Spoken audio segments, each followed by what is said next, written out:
Hey everyone, welcome to the Dr. Josh Axe Show. I'm your host, Dr. Axe, and each and every week on this show, we explore the science behind how to grow in body, mind, spirit, and take your health and your life to the next level. On today's episode, I'll be sharing my top 5 things to do in your 50s and beyond for health and longevity. And this is part of my 4-part series on how to get healthy based on your age and demographic. And if you haven't checked out the other episodes, you know somebody who's a different demographic than you, then hey, share these episodes with them. Also, make sure to subscribe to this channel so you never miss an episode, by learning what we cover on the show, so much about health and science and psychology and growth. It's going to help take your wisdom to a whole new level. So, hey, don't forget to subscribe. Okay. So today we're going to be talking about how to thrive in your 50s. So if you are 50 years old, 50 plus, we're going to go through how to thrive and get in the best shape of your life. And what starts to happen when you get in your 50s is certain chronic health conditions start coming in, certain nutritional deficiencies become more common. Also, there's some things that happen personally at this stage of life, such as maybe you become an empty nester. Maybe your parents get sick. Maybe it's time for a career change. Maybe you're thinking about retirement and finances. All of those things start to happen as well. So I'm going to go through how to navigate those personal life issues, as well as how to thrive in your health, start to turn back the clock and get younger with nutrition and supplementation, all on this episode. Well, for starters, let's talk about some of the most common chronic conditions that people need to be aware of as they approach their 50s. And the first one is high blood pressure. Approximately 45% of adults between the ages of 45 and 64 have hypertension, and this percentage increases to 77% in males and 75% in females as you get up over 60 years of age, according to the CDC.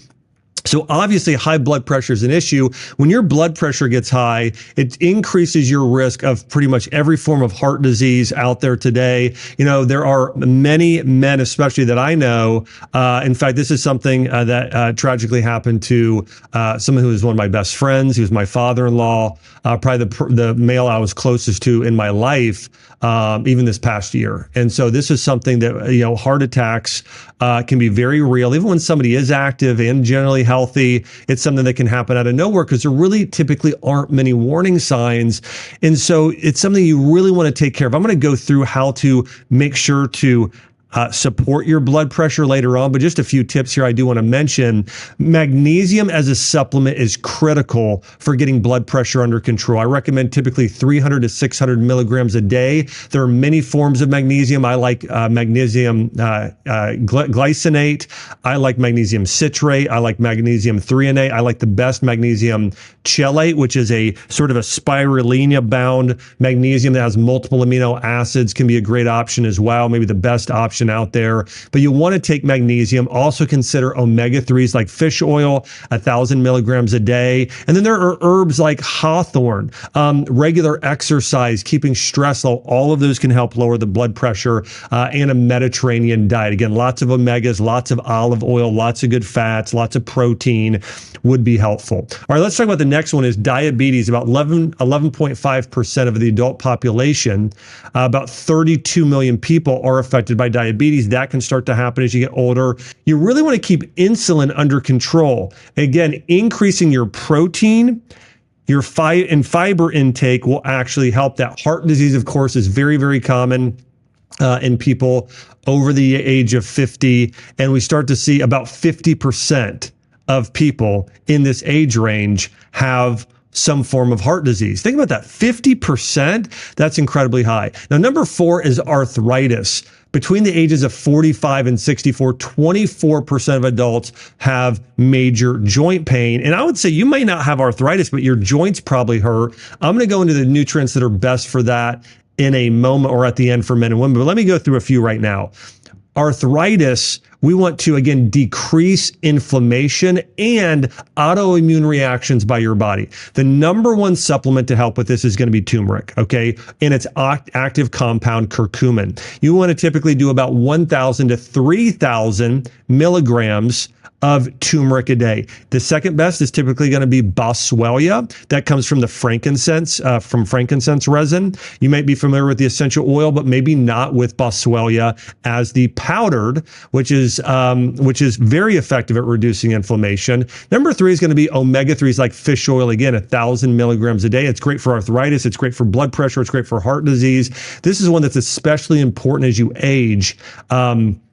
Getting those omega-3s, which help reduce inflammation. And then there are others that are also good for this that you can add in. But really, if you just focus on those 3, actually one more that's very important, collagen. That's going to help support your joints. Collagen, or a bone broth protein, or drinking bone broth. So again, if you want to fight arthritis, turmeric, boswellia, omega-3 fatty acids in a collagen supplement like a bone broth protein or a collagen protein, those are the 4 that would move the needle the most for you. And you can do higher doses of all of these, typically a double dose, if you really want to help fight arthritis. In addition, of course, following a diet that's full of vegetables, fruits, and healthy proteins is going to help reduce inflammation. Now, I want to get into between men and women, what we start to see happen when you get into your 50s and sometimes earlier. First here with women is menopause. These symptoms affect nearly all women during menopause: hot flashes, mood swings, decreased libido.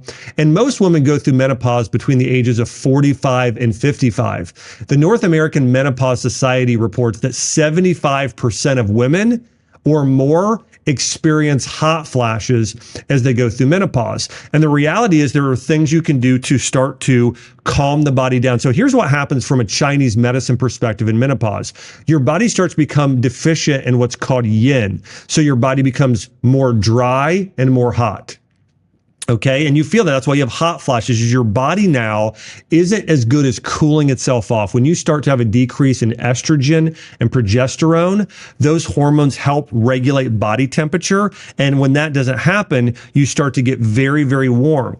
And so what you want to do for that is you want to consume in Chinese medicine what are known as yin building foods. These are foods that help moisten the body. That would include yogurt, especially coconut yogurt or sheep's milk yogurt. That's going to help with hot flashes. Flax seeds or flaxseed oil is very good for this. Eating a lot of fruits that are moistening, like mango and bananas, are going to be helpful. But and then you want to do some steamed vegetables. You want to do things like wild caught fish, where you're getting some of that healthy fats and oils. But remember, you want to cool your body and moisten your body. You want to bring moisture when you're having menopause. Also, fermented soy like natto and miso are very good. And then the herbs that really help with this are black cohosh and wild yam. There's also an herb called, an extract called pearl, which also is very yin producing. Romania is another good herb. That will all help with those hot flash symptoms and help. And here's the thing. It not only helps with your hot flashes, it actually helps your body get healthier.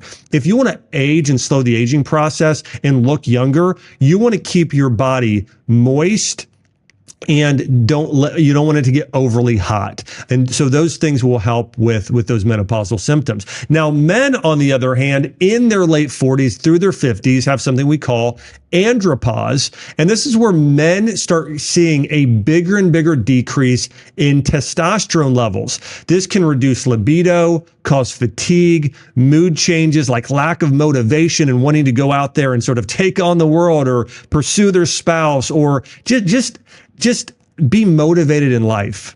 And according to studies, about 30% of men in their 50s experience symptoms related to this andropause. And some people say it's actually much, much higher than that. I think men just are less aware and less admit things less than women do. So I think the percentage is very high for men. And when you start to see those testosterone levels decline and you stop feeling that lack of vigor in your 50s, you want to start lifting weights. You want to start hanging out with more manly men and building those strong relationships. You want to consume a diet that's more what's called yang in nature, where women need to work on their yin, men need to work on their yang. That's going to be a lot of red meat. So you want to eat grass-fed beef, bison, lamb, venison. That's going to be very helpful. Consuming herbs like fenugreek, taking ginseng. is very, very good for this in particular. And so, yeah, you have fenugreek, ginseng, cordyceps mushrooms, rhodiola rosea. Those are some herbs, tribulus, that can all help with boosting testosterone naturally. Doing more nuts and seeds specifically, walnuts and Brazil nuts would be good. Pumpkin seeds are another one that are good for building up that yang within the body. And then you also want to do things like beets or beetroot juice powder is good for the heart and for nitric oxide and blood flow, which also helps stimulate testosterone production by the body. But again, a lot of meat, things like broccoli and spinach, and a lot of those, good nuts and seeds, healthy fats, omega-3s, coconut, extra virgin olive oil are all going to help those testosterone levels, along with lifting weights and taking downtime to hang out with other guys on a regular basis. Go throw axes, chop wood, go hunting, go do manly stuff. It's shown in studies to actually help increase your testosterone levels. Now, as people start to age as well, and you get into your 50s, one of the biggest side effects as we age is we tend to sleep less. In fact, around 30 to 48% of older adults report symptoms of insomnia, with the prevalence increasing even more so as you age. So think about that. In some studies, nearly 50% of people have insomnia. And that's where this happens really frequently, to where maybe you can maybe you can't fall asleep, or two, maybe you sleep for a few hours, but then you wake up at 3 a.m. in the morning and you just can't fall back asleep. And so this becomes really common. And hormonal changes, of course, during menopause can impact that sleep quality, with your body getting too hot. In fact, by the way, the number one reason why people suffer from insomnia is because they get too hot while they sleep at night. Okay. The second one is their mind is racing. They keep thinking about things. But the first one is, again, you get too hot while you're sleeping. And so one thing you can do to help that is do a cold shower before bed, do a cold plunge, even if it's for 2 minutes sometime in the day, or even going back and forth between hot and cold. But that's one way to cool your body temperature. Also, just reducing inflammation by following an anti-inflammatory diet would be helpful. Tart cherry juice, magnesium supplementation also helps with sleep. And then taking more floral herbal teas like chamomile can also improve your overall sleep quality. Also, remember, you can have a weighted blanket. Make sure your room is pitch black and cold at night. That will help you sleep better in your 50s. And then something else that can start to happen to a lot of people in their 50s is chronic constipation. In fact, over 20% of adults in their 50s have constipation as they age. And to do that, doing a tablespoon of cod liver oil is good. That could be your omega-3 supplement. So an omega-3 supplement, drinking more water, so staying hydrated. Also doing a magnesium supplement, around 500 to 600 milligrams a day of magnesium citrate, or a magnesium chelate is good for that as well. And then certain foods that are more moistening to the colon tend to be very good. Papaya, bananas, doing steam vegetables, taking a fiber supplement, okay? An organic or a healthy fiber supplement can also be good for regular bowel movements and getting your bowels going. And then activity, doing things that reduce stress. Typically, constipation is caused because your liver is stressed, you're frustrated, you're impatient, maybe there's just emotional stress. Getting out in nature and doing a lot of walking a lot also helps relieve constipation. Getting on a midi rebounder and jumping up and down for 5 to 10 minutes a day helps with that lymphatic and liver flow as well, would also be helpful. And then another common digestive issue for people in their 50s is acid reflux. Around 30 to 40% of people in this age group. Big thing there is don't rush. Take your time while you're eating and consider taking a digestive enzyme. Now, I want to go through specifically men and women in their 50s. I'm going to go through men first, and then I'll go through women here, of the supplements that you probably most likely need to be taking. The first one for men in their 50s is vitamin D. Men in their 50s often have lower level due to reduced skin synthesis. So as you age, typically you don't absorb as much and your body can't synthesize as much vitamin D. You want to be doing about 5,000 IUs daily if you're not getting direct sunlight that day for men in their 50s. And you tend to want to take vitamin D with a magnesium supplement, and your vitamin D should also have vitamin K2 in it. So remember, men, if you're taking a vitamin D supplement, it should also have vitamin K2 in it, and you should take a magnesium supplement with it, or it should have magnesium in the formula, because if not, vitamin D can actually increase constipation if it's not taken with magnesium. Number 2 is an omega-3 fatty acid supplement. This is great for reducing inflammation, for heart health, for brain function, for testosterone, for all of those issues. Also, the best sources of omega-3 fatty acids are going to be wild-caught fish like salmon and mackerel, flax seeds, walnuts, and again, taking a fish oil supplement about 1,000 milligrams a day. Or if you also have constipation, switch to a liquid like a tablespoon of a tablespoon of fish oil a day, or 1 teaspoon of flax, 1 teaspoon of fish oil would be beneficial. Number 3 for men in their 50s is magnesium. This again is good for blood pressure, blood sugar control, muscle function. This is going to be found in high amounts in nuts and seeds and whole grains, green leafy vegetables, as well as a supplement. But I would recommend for most men taking a supplement there, 300 to 600 milligrams a day. And then I would do a B complex for a lot of men, or a men's multivitamin. Or if you don't do that, then take an organ meat supplement. Okay.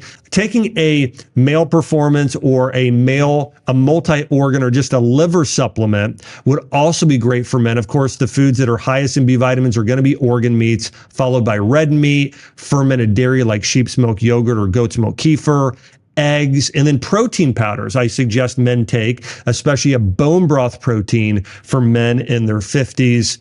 There as well. And then another one men might, if you've ever taken a statin drug, which a lot of men have or have a heart issue, then also take coenzyme Q10, about 100 to 200 milligrams daily. The great thing is if you're taking a multi-organ supplement, oftentimes it'll have a little coenzyme Q10 in there if it has heart tissue. And then last one here for men, turmeric and curcumin is probably the best herb for men in their 50s. This is going to reduce inflammation. I'd recommend about 1,000 milligrams a day. It's great to take that. Typically for the best brands, it'll have a warming spice in it like ginger or black pepper that have been shown to increase absorption. Now for women in their 50s, if you're a woman in your 50s, one of the top supplements you should be taking is a magnesium supplement that also has calcium, vitamin K2, and other things that help build bone density. Many women in their 50s start to have, especially postmenopausal, osteopenia or osteoporosis, increasing your consumption of certain dairy products like raw organic cheeses like Manchego cheese.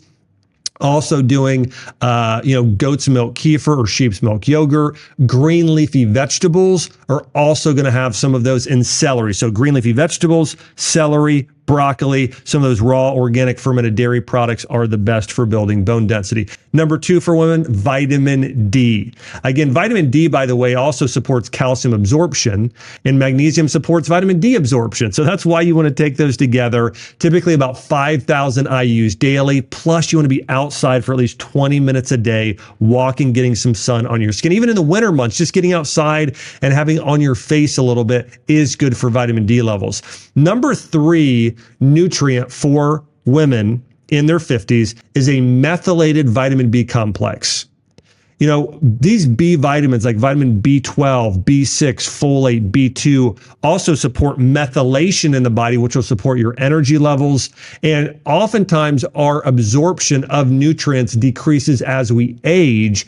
So a methylated B complex is necessary. The best foods for getting B vitamins are going to be meat, fish, and fermented dairy products. And then number 4, I think omega-3 fatty acids are important for women. You can get these via fatty fish like salmon, flax seeds, walnuts, and fish oil supplements. Number 5 for women, which is unique, is an iron supplement or taking an herb like dong quai. Iron is important for energy, prevents anemia. Many postmenopausal women need this. Also, eating more red meat, beans, especially kidney beans and lentils, will also help with your iron levels, and eating beets. And the last one here for women is probiotics. And this could have been on the men's list as well. This is one of the top 5 supplements I recommend everyone take, but it's especially beneficial for women in their 50s. I would recommend a probiotic supplement, about 50 to 100 billion IUs daily. If you've ever taken an antibiotic though, or you're trying to actually treat and heal yourself, anywhere from 500 billion to even 1 trillion daily for some women. Now, the best sources for probiotics are going to be something like a sheep's milk yogurt, which you can find at most health food stores, goat's milk kefir, coconut yogurt and kefir, and fermented foods like sauerkraut and miso would also be very, very helpful. And that's also going to help you better absorb your vitamins and minerals. I mentioned B vitamins earlier. Studies show that if you supplement with a probiotic, it increases your absorption and levels of those B vitamins by 30 to 50%. Now, as you age as well and get up into your 50s, you want to continue to exercise. You want to both put on muscle mass or maintain muscle mass and be able to walk as much as possible. So in order to put on muscle mass, you want to do some weight training. Now, I know for a lot of women, when they get in their 50s, many women don't necessarily want to weight train, but you should. One of the greatest things you could do, and I would say the top 3 things you could do to promote longevity and slow the aging process, actually get younger, is do weight training. Even if it's only 2 to 3 days a week for 30 minutes. And I'd recommend, if you can, do a group fitness class or get a trainer even once a month that can show you the ropes and then get you on a program of what to do in terms of your weight training program. But I want to encourage you, lift weights. Do some body weight squats if you can. Do some light dumbbells, do machines, whatever you can do, but do some things to build and maintain muscle in your 50s. And then the second thing you want to do for exercise is walk. A study that was done on adults over 40, they found that when you're taking over 8,000 steps a day compared to only half of that, 4,000 steps, you decrease your risk of all death by 51%. So really, exercise is crucial for anti-aging. Also, generally speaking, in terms of a diet that there's some good research and studies on, a Mediterranean diet has been shown to be great for people in their 50s and slow the aging process. The Mediterranean diet prioritizes foods such as wild-caught fish. It also prioritizes plant-based foods like eating more fruits, vegetables, whole grains, nuts, legumes, and doing a lot of healthy fat from extra virgin olive oil. And there's some great studies on the health benefits of that diet in particular. Actually, there's several studies done, one on 21,000 people, another on 90,000 people, on it reducing the risk of bone fractures, reducing your risk of heart disease, reducing your risk of dementia, and overall promoting longevity as well. And one of the last things I want to share is, I think it's really important in terms of the nutrition piece here, that if you are in your 50s and you're saying to yourself, you know what, I want to be as healthy as possible. I want to be in my 80s and 90s and still healthier. I want to thrive in my 50s. I want to be the healthiest 50-year-old possible. Then oftentimes it can benefit you to work with a practitioner who can customize a plan for you. I think everybody needs a customized plan. And one of the things I've done is I've trained practitioners on exactly what to do in order to help people in their 50s thrive in creating a customized plan. So if you're a person saying, you know what, I want to work with a functional medicine practitioner or a cellular or longevity practitioner to help dial in exactly what I should do, hey, go to the website Axe Wellness. Again, that's axewellness.com. And you can watch a video there. I recorded a video. And at the end of that, I can refer you to a practitioner that could help customize a plan for you. You can do a consult and learn more about how to optimize health in your 50s and have somebody create a very specific plan for you, or at least do a consultation to learn more. Again, that's axewellness.com. I want to go through just a few more things here for thriving in your 50s. And this has to do with life challenges. You know, what happens in your 50s oftentimes is maybe you had kids, let's say maybe like 20s, and really a lot in your throughout your 30s. That's the most common age group today, especially. So when you start getting in your 50s, you might end up being an empty nester. And all of a sudden you went from this life of the past maybe 20 some years where you had kids running around constantly, and that was a big part of your life, to where now maybe they're out of college and they've moved out of the home, and that changes things. And so one, I want to encourage you, stay connected to your kids, regularly communicate with them, calls, video chats. And this is also where you want to prioritize vacations and holidays to schedule meaningful time with them. And so do that in order to stay connected to your kids. That can help with that feelings of empty nest syndrome if you can still regularly connect and see your kids.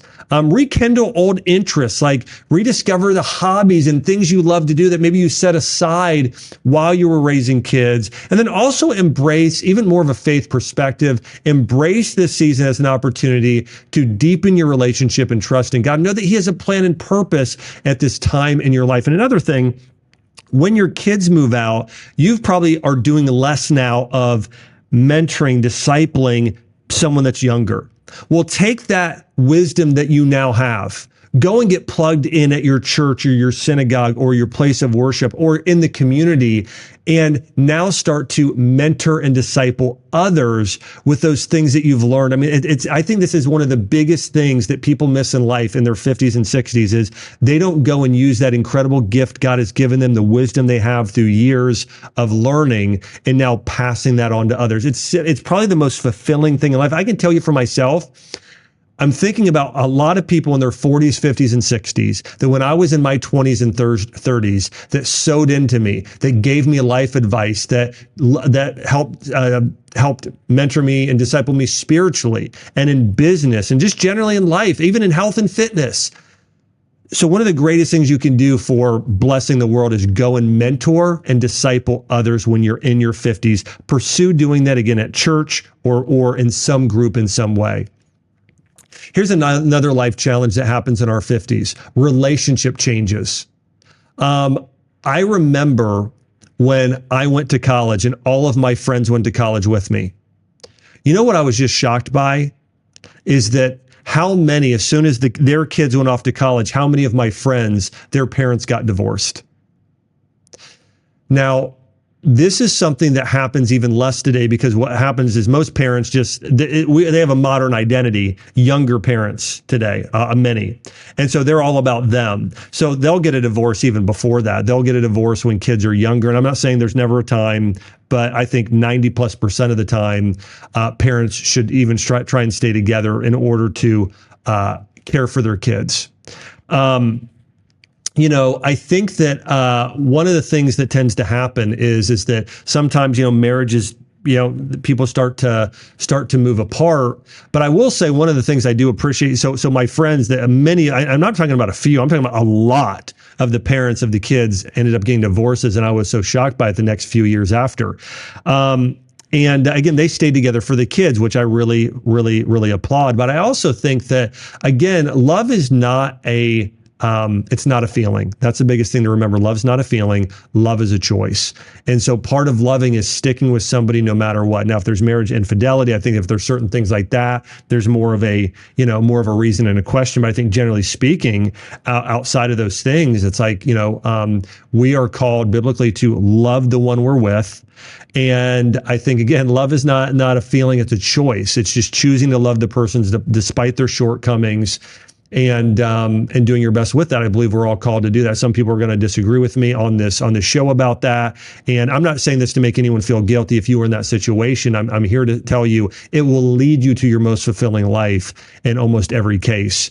And so, I would say during this time, if you're going through relational changes, like being an empty nester, or again, as we talked about this thing with divorce, have a stronger inner circle is one of the greatest things you can do.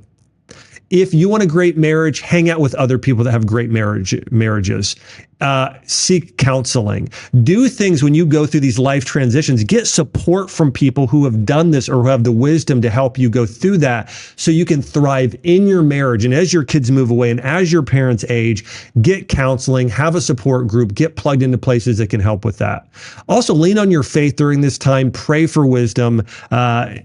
as you go through these life changes. Another thing that, again, I think happens is we get into more social isolation oftentimes. So again, prioritizing, being part of community groups, workout groups, hobby clubs, church, those sort of things would really, really help with sort of feelings of isolation. I was doing an interview with Gary Brecka, and he used to do life insurance policies. And you want to know the number one predictor that they would have their biggest red flag if somebody was going to die soon was if they were living alone. If somebody started living alone, let's say their spouse passed away, and then they had to live alone after that, that was a big warning sign because of how that it impacted their mental health. And so really social connection. And this was actually, according to a Harvard study, one of the number one, actually, I think it was the single largest predictor of longevity, is that you have a strong social group. You have friends, maybe a spouse, family. You have people you feel closely connected to, you're doing life with. If you don't have that, you have to pursue that in your 50s, and you should be doing that in multiple areas. Have really, really close friend groups that you pursue. Another thing that can happen as we get into our 50s is you start thinking about maybe retirement, and maybe there's a sense of maybe your kids move away and your identity changes because you're still a parent, but it's a very different role and responsibility now that your kids are out of the house. And that identity change can also create a shift in your purpose in life. So what I want to encourage you to do in your 50s is reflect and plan and goal set and revisualize your life. Think about, okay, I'm in my 50s now. Let me prioritize. What do I want my life to look like now in my 50s, but also my 60s and beyond? Take time to reflect on that. Also think about, what are your passions and skills maybe you haven't put to use yet, or you have, and you want to take those to another level. Set new goals, have a new vision, and create a plan of purpose. There's a study from years ago I read that found that when people retire, if they don't find a new purpose and something to pursue, they die early. Purpose in Chinese medicine is known to actually fill our qi, our life force. It's actually what gives us our energy. It's what fills our adrenal glands. It's actually good for our organ systems, and for longevity is having a purpose in life. So make sure you have that. And our purpose should always be tied to blessing others, volunteering, mentoring others, discipling others. Helping others grow in their life is a key to finding your purpose there as well. So embrace that calling in your life. And then, caring for aging parents. I think that this is something that a lot of people go through in their 50s. Here's the thing. You can't pour into someone else what you don't have yourself. So if you're not caring for yourself, if you don't have your rest, your downtime, those sort of things, then you can't care for someone else in that way. So I want to say this, don't hesitate to ask for help from other family members or from professional caregivers if you're in that financial situation. And again, recharge yourself, care for yourself. I can tell you, my mom is in her 70s, and I have a grandmother in her 90s right now. And she is a handful. And not just a handful, I mean, she is a very difficult person. And you may have someone like this in your life. And that's very stressful for my mom right now. And so I'm going to have to remind my own mom, who's in her 70s, and tell my mom, listen, Mom, you know what? Go and take care of grandma, go and do everything you can. But remember, I want you to be working out. I want you to be going on walks. I want you to be reading your Bible. I want you to have downtime in between, because my parents are caring for her. And so I have to continue to remember my mom to have proper self-care during that time. And also, I hate to say this, listen, she's not going to listen to this, I'm not going to speak negatively here. I'll just say this. Imagine one of the hardest family members you've ever had, and then 10x it. And that's my grandmother. And so my mom constantly is also walking with this, reading her Bible and thinking about serving her parents with love and patience on a regular basis. It's helping her grow spiritually as well as she goes through this process. But you don't want to let it stress you to the point where you get ill and it's hard on your own mental, physical, and spiritual health. So again, proper self-care, body, mind, and spirit, in order to care for others as well there. Well, hey, I hope you've enjoyed this show on how to thrive in your 50s. If you know someone in their 50s or 60s, share this with them, because it may save their life. It might help them thrive through their 50s. Again, more people need to know the truth about how to care for themselves and body, mind, spirit with nutrition and good life advice. And hey, if you're not subscribed, don't forget to subscribe, like, and share this episode. I'll see you on the next episode coming soon.